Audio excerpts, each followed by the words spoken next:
ఒక్క అడుగు ఒక్క సెంటు భూమి కూడా లేకుండా అమరావతి ఉద్యమం కోసం ఢిల్లీలో అడ్వకేట్లను సైతం లేకపోతే అమరావతి ఉద్యోగాలకు అడుగడుగున సపోర్ట్ ఇవ్వడంలో కూడా ఆయన పాత్ర కీలకంగా.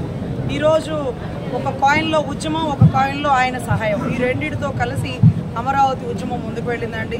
ఏదైతే ఒక వ్యక్తి నిజంగా ఒక మహత్తర శక్తిలాగా అమరావతిని అడుగడుగునా కాపాడిన వ్యక్తి కోసం ఈరోజు అమరావతి ఉద్యమకారులందరూ వచ్చి మేము సైతం సార్కి కాన్వాయ్ చేస్తాం, మద్దతుగా సపోర్ట్గా నిలబడతాం, మాకు అంత సహాయం చేసిన వ్యక్తి కోసం ఈరోజు మేము సైతం అంటూ వస్తామన్నటువంటి అమరావతి రైతులండి.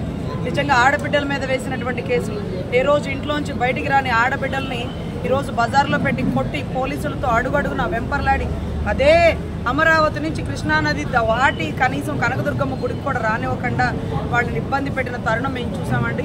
ఇదే కనకదుర్గమ్మ గుడి ఏరియాలో సింహాలు పోయినాయా, కొబ్బరి చెప్పులోడు ఏం చేశాడో మనందరం తెలుసు. సో ఆ కొబ్బరి చెప్పులోడిని గద్దెదించడమే కాకుండా ఏదైతే కృష్ణానది ఒడ్డు ఈరోజు ఏదైతే బ్యారేజ్ ఉందో ఆ బ్యారేజ్కి సంబంధించి కూడా ఆయన, భారతికి సంబంధించి కూడా ఆయన చాలా కష్టపడ్డారు, అమరావతి ఉద్యమానికి కష్టపడ్డారు. ఈరోజు తల్లే స్వయంగా ఆయన పిలిపించుకుంటుంది, ఆయనకు ఒక మహత్తర అవకాశాన్ని కల్పిస్తుంది. 100% ఆయన గెలుపు పక్కా అండి.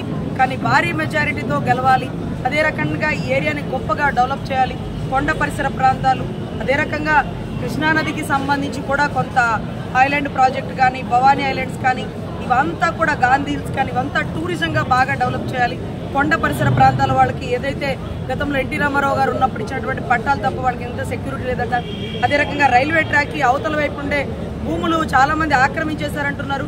సో సెంట్రల్తో మాట్లాడి ఆ భూముల్లో ఉన్న వాళ్ళకి ఇళ్ళకి ఒరిజినాలిటీ పట్టాలు ఇచ్చి ఆ భూములు సెంట్రల్ స్టేట్ కోఆర్డినేషన్తో ఇంకొక చోట వాళ్ళకి ఏది రైల్వే డిపార్ట్మెంట్ భూములు కొనిచ్చే పరిస్థితి అయితే నెలకొంటుందండి. డ్రైనేజీ సమస్య, ట్రాఫిక్ సమస్య ఇవన్నీ కూడా తీర్చడంలో సుజనా చౌదరి గారు నేను ముందుండి నిలబడతాను, నాకు ఒక్క అవకాశం ఇవ్వండి అని అడుగుతున్నారు.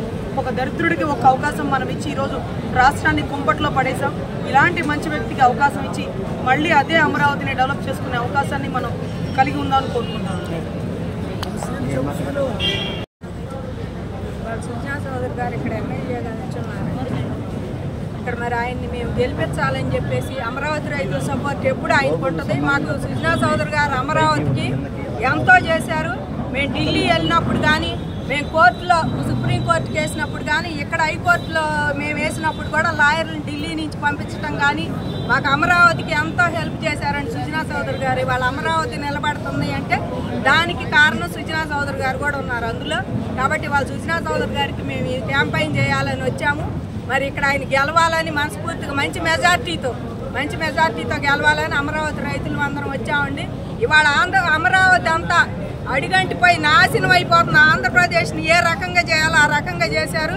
ఇవాళ మేము కనీసం మాకు రాజధాని కూడా లేకుండా భూములు ఇచ్చి వాళ్ళ రోడ్డును పడి మేము అల్లో లక్ష్మణ అంటే 5 ఏళ్ళ నుంచి కూర్చున్నా కూడా ఈ రోజు కూడా ప్రజెంట్ ఇవాళకు కూడా వచ్చి ఏంటమ్మా అన్నాళ్ళు లేరు. ఇంకా నేను ఇక్కడ ఉంచున్నా అమరావతిని విశాఖపట్నం తీసుకెళ్తా అని చెప్పి ఈ ఇప్పుడు ప్రతిపక్షంలో పోయినసారి ఉండి మేము ఇక్కడే చేస్తామని ఇప్పుడు అధికారంలోకి వచ్చాక మేము చేయమంటాడు. ఇప్పుడు ఆయన అధికారంలో ఉండి ఏదైతే చదువుతున్నాడో ఈసారి అధికారం వచ్చాక కంపల్సరీ చేయడు. అలాంటి ముఖ్యమంత్రిని ఎన్నుకొని మరి నాశనం అయిపోయింది ఆంధ్రప్రదేశ్. వాళ్ళతో పాటు మేము కూడా నాశనం అయిపోయాం. నిజంగా ఆంధ్రప్రదేశ్లో అమరావతి భూములు ఇచ్చిన రైతులు ఎక్కడ అంటే ఇవాళ కౌళ్ళు లేక మరి అప్పుల పాలయ్యాలో లక్ష్మణ అంటే ఎదురు చూస్తున్నాము. ఇలాంటి ప్రభుత్వాన్ని గద్దె దించాలని చెప్పేసి మేము ముందుండి క్యాంపెయిన్ చేయాలని నిర్ణయించుకున్నాం. దానిలో భాగంగానే వాళ్ళు సుజనా చౌదరి గారి క్యాంపెయిన్ చేసి వాళ్ళ ఈ కూటమిలో భాగంగా సుజనా చౌదరి గారిని గెలిపించాలని చెప్పేసి మా రైతులు అందరం వచ్చామండి. తప్పకుండా ఈ విజయం సాధించాలని, మంచి మెజార్టీతో గెలవాలని మేము కోరుకుంటున్నామండి. అమరావతి